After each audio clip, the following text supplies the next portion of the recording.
નમસ્કાર, આપની સાથે હું આકાંક્ષા. તમે જોઈ રહ્યા છો ઓવર રાજકોટ. ભાવનગરમાં પ્રેમ લગ્ન બાદ અપહરણનો જે કિસ્સો સામે આવ્યો હતો, એ કેસમાં હાલ નવો વળાંક આવ્યો છે. પ્રિયા નામની યુવતી જાતિએ પાટીદાર, યશ નામનો યુવક જાતિએ બ્રાહ્મણ, બંને ઇન્સ્ટાગ્રામમાં મળ્યા હતા. બંને વચ્ચે પ્રેમ સંબંધ પાંગર્યો હતો અને પછી બંને કોર્ટ મેરેજ કર્યા હતા. પરિવારની સંમતિ નહોતી એટલે બંને આ રીતે કોર્ટ મેરેજ કર્યા હતા અને લગ્ન પછી પ્રિયા છે એ યશ સાથે તેના ઘરે રહેવા માટે જતી રહી હતી. પછી જે રીતે સામાન્ય પ્રેમ લગ્નોમાં બનતું હોય છે કે બંને પરિવાર વચ્ચે સમાધાન કરવાની વાત આવી અને પછી પ્રિયાનો જે પરિવાર છે એ યશ અને પ્રિયાને તેમના પરિવારને ઘરે બોલાવે છે. એટલે આખો પરિવાર છે એ ભાવનગર જાય છે. પ્રિયા જે છે એ ભાવનગરના ઇસ્કોન મેગા સિટી વિસ્તાર, એટલે ભાવનગરનો ખૂબ પોશ વિસ્તાર ગણી શકાય, એ વિસ્તારમાં તે રહેતી હતી અને ત્યાં તેમના ઘરે પહોંચે છે. આખો કેસ છે અહીંયાથી વળાંક લે છે. એ જ્યારે એમના ઘરે પહોંચે છે ત્યારે પ્રિયાને એક રૂમમાં બોલાવવામાં આવે છે. પહેલા તો તેને સમજાવવામાં આવે છે કે પરત યશ ભેગી ના જાય, પણ એ સમયે પ્રિયા માનતી નથી અને પછી ત્યારબાદ પ્રિયાનું અપહરણ કરવામાં આવે છે. આ રીતની ઘટના ત્યાંથી વળાંક લે છે અને આખો મુદ્દો પછી અહીંયાથી શરૂઆત થાય છે.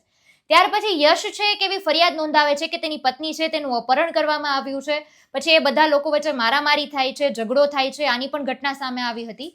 પણ પ્રિયાએ જે નિવેદન આપ્યું છે એ નિવેદનથી યશ અને તેના પરિવારની મુશ્કેલીઓમાં વધારો થઈ શકે તેમ છે. એ રીતનું નિવેદન પ્રિયા દ્વારા આપવામાં આવ્યું છે. આખી ઘટના છે પ્રેમ લગ્ન કરનાર પ્રિયા નામની જે યુવતી છે પોતે જાતે જે નીલમબાગ પોલીસ સ્ટેશન છે ત્યાં હાજર થાય છે. સમગ્ર કેસને લઈને સ્પષ્ટતા આપે છે.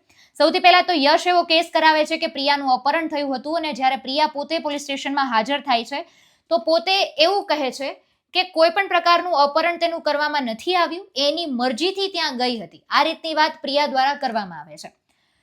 આખો જે કેસ હતો એ પ્રિયાના નિવેદન પર જ આધારિત હતો, કારણ કે જો પ્રિયા કહે છે કે તેનું અપહરણ કરાયું છે, પોલીસ છે કોઈ પણ પ્રકારની કાર્યવાહી કરી શકે. પણ પ્રિયાએ જે આખું અલગ જ નિવેદન આપ્યું છે તેનાથી યશ અને તેના પરિવાર પર મુશ્કેલીઓ વધી શકે તેમ છે. આ બનાવ અંગે ખાસ ભાવનગરના નાયબ પોલીસ અધિક્ષક આર સિંધાલે માહિતી આપી છે કે પ્રિયા નામની યુવતીને યશ સાથે પ્રેમ સંબંધ બાદ કોર્ટ લગ્ન કરી તેનું રજીસ્ટ્રેશન પણ કરાવેલું છે. ત્યારે દીકરી આ લગ્ન તેના પિતા પરબતભાઈને મંજૂર નહોતા.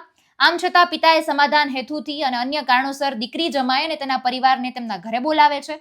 જમવા દરમિયાન દીકરીને પિતાના ઘરે રોકવા બાબતે બંને પક્ષો વચ્ચે ઉગ્ર બોલાચાલી થઈ જાય છે અને આ મામલો છેવટે મારપીટ સુધી પહોંચી જાય છે.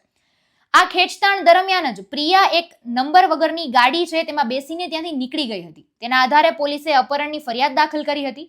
હાલ હવે પ્રેમ લગ્ન કરનાર યુવતી પ્રિયા પોતે એવું કહે છે કે કોઈ પણ પ્રકારનું અપહરણ થયું નથી, પોતે જાતે જ ત્યાંથી નીકળી ગઈ હતી. ભોગ બનનાર પ્રિયા પોતે જ પોલીસ સ્ટેશનમાં હાજર થઈને આવું નિવેદન આપે છે.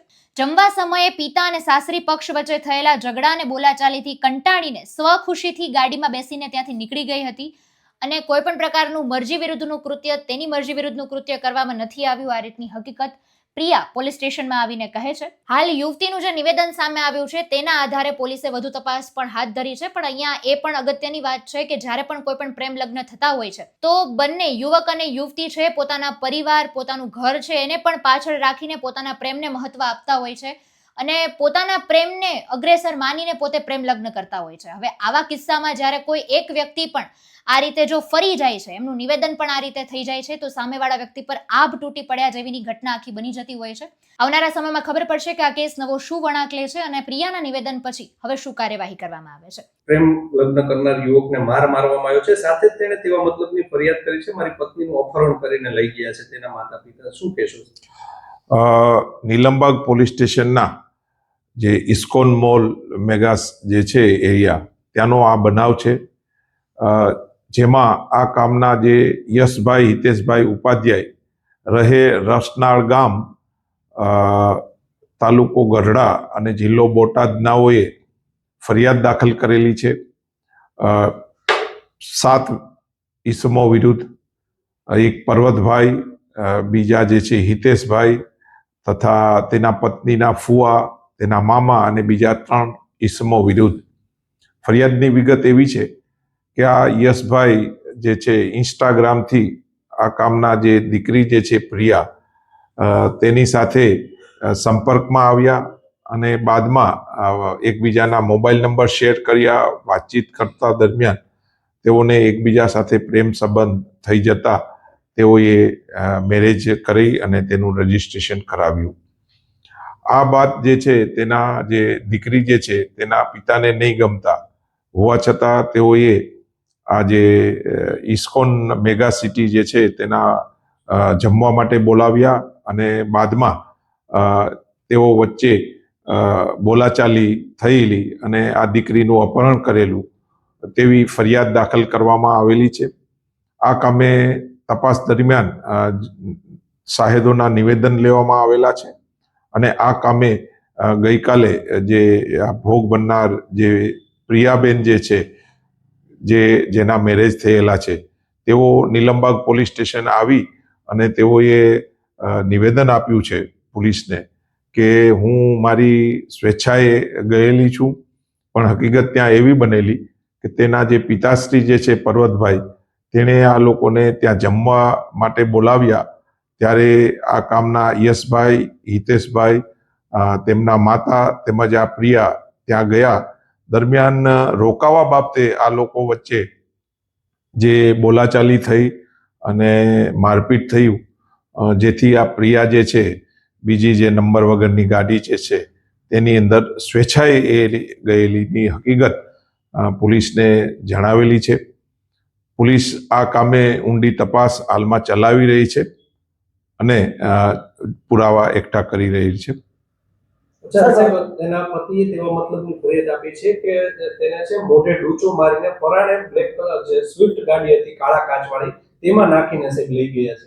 બિલકુલ, ફરિયાદમાં એ રીતની હકીકત જણાવેલી છે, પરંતુ તપાસના કામે ગઈકાલે આ જે છે પ્રિયા, જે ભોગ બનનાર કે તે પ્રિયા જે છે તેણે જ સ્વખુશીથી નીલમબાગ પોલીસ સ્ટેશનમાં આવ્યા અને પોલીસ રૂબરૂ તેઓએ નિવેદન આપ્યું છે કે જે પરમ દિવસે જે બનાવ બન્યો તેમાં આ કામના જે ફરિયાદી જે છે યશ, તે અને તેના જે સસરા કહેવાતા તે વચ્ચે બોલાચાલી થઈ કે આ જે દીકરી પ્રિયા અહીંયા રોકાશે, તો એના હિસાબે તે તમામ પાર્ટી મતલબ મેમ્બર્સો વચ્ચે ઝઘડો થયો, જેથી આ પ્રિયા જે છે તે સ્વખુશીથી ગાડીમાં ગયેલી છે, તેનું અપહરણ થયેલું નથી.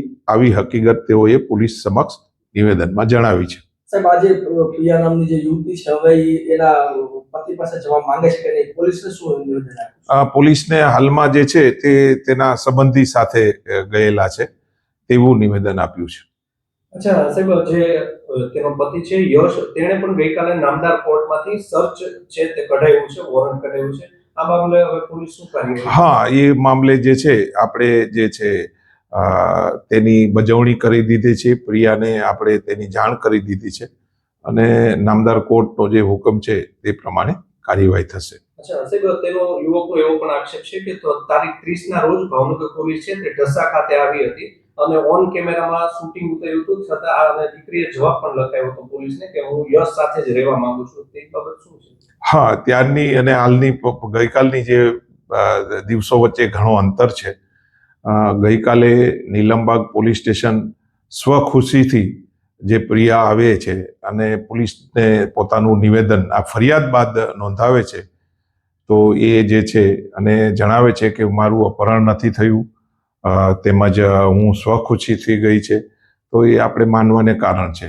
અચ્છા સર, હવે કયા પ્રકારના આમાં પગલા લેવાશે? જો અપહરણ નથી થયું તેવું કહે છે, અપહરણ થયું છે તેવું ફરિયાદીનું કહેવું છે. નહીં, એમાં જે આવા સંજોગોમાં જેનું જે અપહરણ કહેવાતું જે અપહરણ જે ફરિયાદમાં છે એ વ્યક્તિ જ સામે આવીને જો કહે કે મારું અપહરણ થયું છે, તો અપહરણની જે છે પોલીસ દ્વારા કાર્યવાહી કરવાની હોય છે. પરંતુ જે કહેવાતી વ્યક્તિ એમ કહે સ્વખુશીથી કે ભાઈ મારું અપહરણ થયું નથી, સ્વખુશીથી ગયું છે, તો કાયદાની જોગવાઈ મુજબ તે રીતે તપાસ થતી હોય છે. આજે યુવતી છે એને એના પતિને સોંપવામાં આવશે કે કઈ રીતના છે? નહીં, યુવતી જે છે એ તો મેચ્યોર છે, એટલે એ તો સ્વયં નિર્ણય લઈ શકે કે મારે કોની સાથે જવાનું છે. સમગ્ર મુદ્દાને આપ કઈ રીતે જુઓ છો એ કમેન્ટમાં જણાવજો. ફરી મળીશું. અમને રજા આપશો. નમસ્કાર.